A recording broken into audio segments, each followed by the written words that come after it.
Amen. I just feel I have to share something because me being here today, as many of us can testify, is because of the ministry.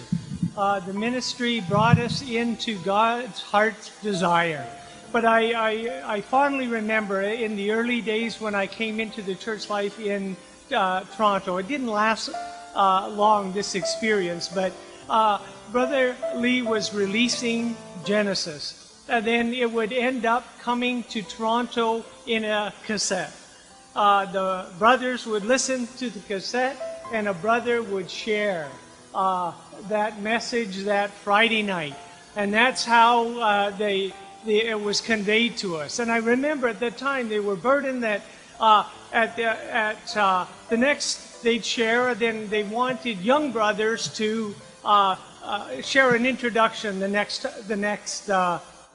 Friday. And I qualified. I was a young brother. But the thing is, there was only one tape, and I didn't have it.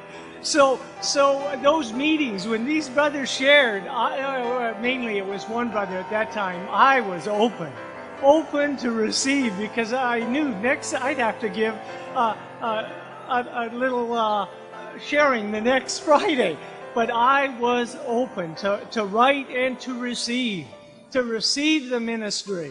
And throughout the week, it saved me just getting in. I was from Northern Ontario. I was working, at that time, a student, then working in Toronto.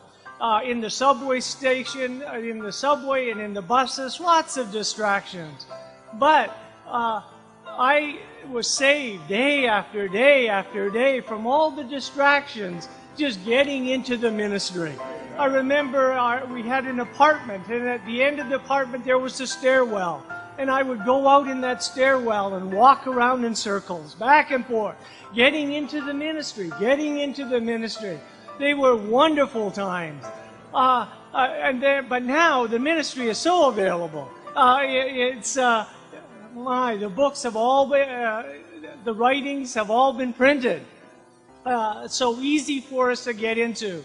But we do need to have the hunger and the enjoyment and the experience of getting into this ministry.